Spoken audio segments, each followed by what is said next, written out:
Livro de Samuel, capítulo 1.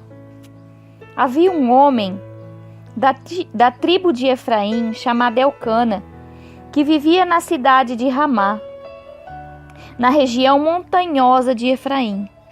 Ele era filho de Jeroão, neto de Eliú, bisneto de Tou e trineto de Zuf. Elcana tinha 2 mulheres, Ana e Penina. Penina tinha filhos, porém Ana não tinha. Todos os anos Elcana saía da cidade e ia a Siló, a fim de adorar e oferecer sacrifícios ao Senhor Todo-Poderoso. Ofni e Finéias, os filhos de Eli, eram sacerdotes do Senhor Deus em Siló. Cada vez que Elcana oferecia o seu sacrifício, ele dava uma parte para Penina e a outra parte para todos os seus filhos e filhas. Mas para Ana ele dava 2 vezes mais. Elcana a amava muito, embora o Senhor não permitisse que ela tivesse filhos. Penina, sua rival, provocava e a humilhava Ana, porque o Senhor não permitia que ela tivesse filhos. Isso acontecia ano após ano. Sempre iam ao sacrifício do Senhor. Penina irritava tanto Ana que ela ficava só chorando e não comia nada. Um dia, o seu marido Elcana lhe perguntou: Ana, por que está chorando? Por que não come? Por que está sempre triste? Por acaso eu não sou melhor para você do que 10 filhos?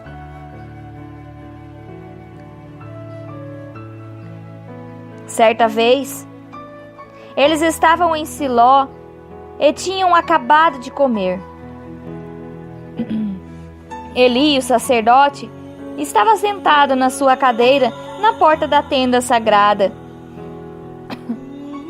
Aí, Ana se levantou aflita e chorando muito. Orou a Deus, o Senhor, e fez esta promessa solene: Ó Senhor, Todo-Poderoso, olha para mim, tua serva, vê a minha aflição e lembra de mim. Não esqueças da tua serva. Se tu me deres um filho, prometo que o dedicarei a ti por toda a vida e que nunca ele cortará o cabelo. Ana continuou orando ao Senhor durante tanto tempo que Eli começou a prestar atenção nela. E notou que os seus lábios se mexiam, porém não saía nenhum som. Ana estava orando em silêncio, mas Eli pensou que ela estivesse bêbada e disse: Até quando você vai ficar embriagada? Veja se para de beber. Senhor, respondeu ela, eu não estou bêbada. Não bebi nem vinho nem cerveja. Estou desesperada e estava orando, contando a minha aflição ao Senhor. Não pense que sou uma mulher sem moral. Eu estava orando daquele jeito porque sou muito infeliz e sofredora. Então ele disse: Vá em paz, que o Deus de Israel lhe deu o que você pediu. E que o Senhor sempre pense bem de mim. Respondeu ela e saiu. Então comeu alguma coisa e já não estava mais triste.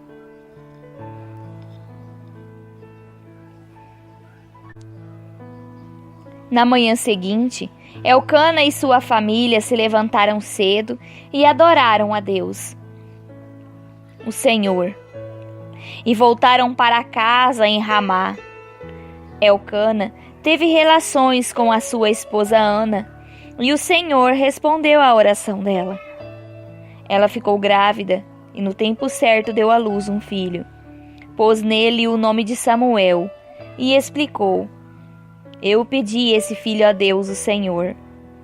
Elcana e a sua família foram a Siló para oferecer ao Senhor o sacrifício anual e o sacrifício especial que ele havia prometido. Ana, porém, não foi. Ela disse ao marido: Assim que o menino for desmamado, eu o levarei ao santuário de Deus, o Senhor, para que ele fique lá toda a sua vida.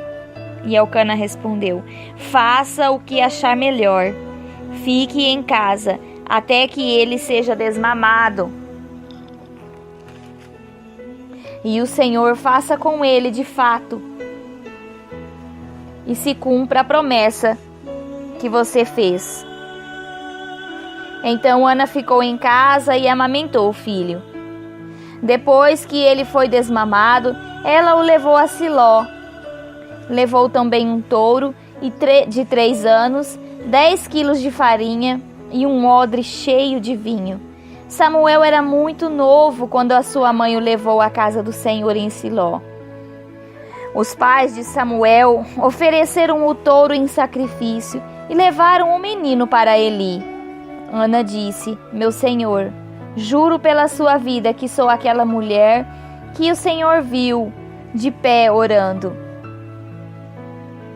Eu pedi essa criança a Deus, o Senhor, e Ele me deu o que pedi. Por isso, agora eu estou dedicando este menino ao Senhor. Enquanto ele viver, pertencerá ao Senhor. Então eles adoraram a Deus ali.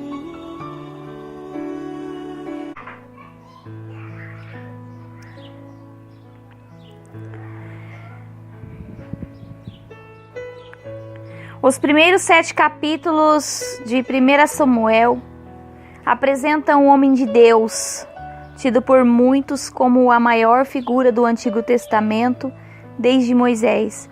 Samuel é um personagem singular no antigo Israel, no qual ele teve 3 papéis distintos ou responsabilidades oficiais como líder. Ele nasceu em uma família de levitas e por isso serviu como sacerdote em Israel. Ele também foi reconhecido como o último juiz de Israel. Ele lidava com decisões e disputas judiciais.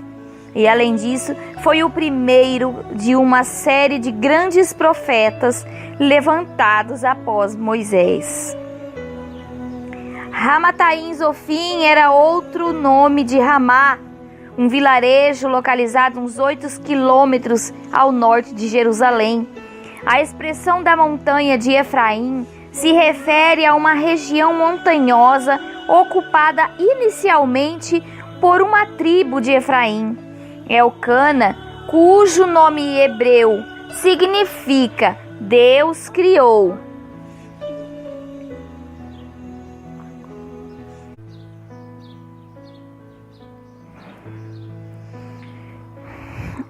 A lei exigia que os israelitas participassem de 3 festividades por ano em Jerusalém: a Páscoa, o Pentecostes e a Festa dos Tabernáculos. A expressão Senhor dos Exércitos é um título militar que se refere a Deus como aquele que comanda os exércitos angelicais do céu, os exércitos de Israel. E a cidade de Siló, localizada a cerca de 32 quilômetros ao norte de Jerusalém, era o centro religioso da nação naquela época e o local do tabernáculo. Eli, Ofni e Finéias trabalhavam como sacerdotes em Siló, oficializando os sacrifícios apresentados no tabernáculo. Eli pode significar Deus é grande. Ofni significa girino. E o nome de Finéias pode ser originário de uma palavra egípcia que significa o negro. A parte excelente era destinada a compensar Ana pelo fato de ela não ter filhos, e também para demonstrar o amor de Elcana por ela. O Senhor lhe tinha cerrado a madre. Deus é aquele que provê a maternidade. A expressão sua competidora se refere a Penina, a outra esposa de Elcana, que aproveitava toda e qualquer ocasião para ostentar o fato de ter filhos, enquanto Ana era estéril. 1 Samuel O versículo 7 nos fala: subi à casa do Senhor. A lei ordenava que os homens de Israel se apresentassem diante do Senhor em 3 ocasiões festivas. Muitos levavam suas famílias na viagem, mas eles não eram obrigados a fazer isso. Esse versículo mostra a devoção de Ana ao Senhor, pelo fato de ela também ir a Siló para adorar a Deus. Ela chorava e não comia. As constantes zombarias de Penina levaram a Ana à depressão. Enquanto Penina provocava Ana, Elcana procurava encorajar esta. Ele disse que o seu amor por ela era uma bênção maior do que de ter 10 filhos. A adoração a Deus não envolvia apenas o sacrifício de animais, mas também fartos banquetes de carne e vinho. E Eli, o sumo sacerdote e juiz de Israel, era da família de Itamar, o 4º filho de Arão. O último sumo sacerdote mencionado antes dele foi Finéias, o filho de Eleazar. Não se sabe a razão ou como o posto de sumo sacerdote passou da casa de Eleazar para a de Itamar. Um pilar do templo do Senhor se refere à entrada do local de adoração, onde as pessoas se aproximavam de Eli para obter aconselhamentos em questões judiciais. O termo hebraico Ekal é usado em toda a Bíblia para templo ou palácio. Portanto, sugere que a estrutura em Siló não era mais apenas uma tenda, mas uma estrutura semi-permanente que precedeu o grande templo construído em Jerusalém por Salomão. E dentro do contexto de sua oração, Ana fez um voto a Deus. Ela prometeu que, se Deus lhe desse um filho, a criança seria dedicada a ele.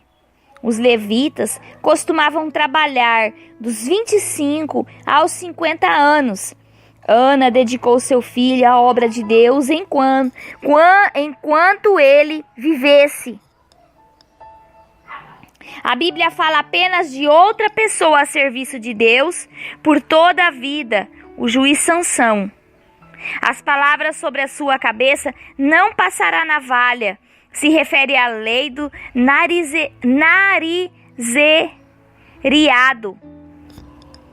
nazireado. O voto do narizeado envolvia um período de tempo determinado, normalmente mais do que algumas semanas ou meses, durante o qual havia o comprometimento de a pessoa se abster completamente do vinho, de cortar o cabelo e de tocar qualquer corpo morto.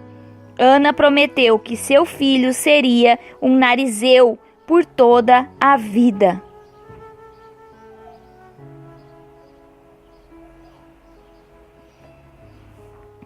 Eli fez atenção à sua boca acerca da distância.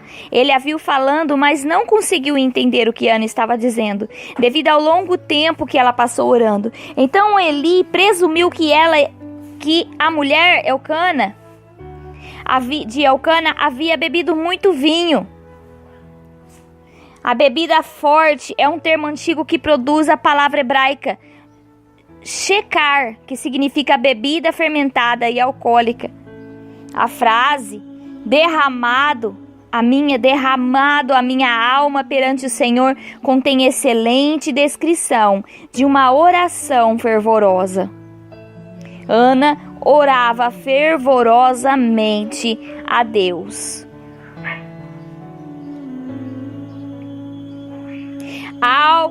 Quando Ana deu testemunho do que Deus havia feito por ela, ao contar aos outros, ela exaltou a Deus e louvou pela graça que Ele lhe concedeu.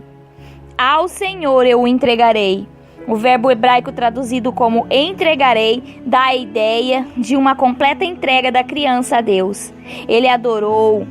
A palavra em hebraico para adorar significa abaixar. Essa é a resposta humilde de pessoas agradecidas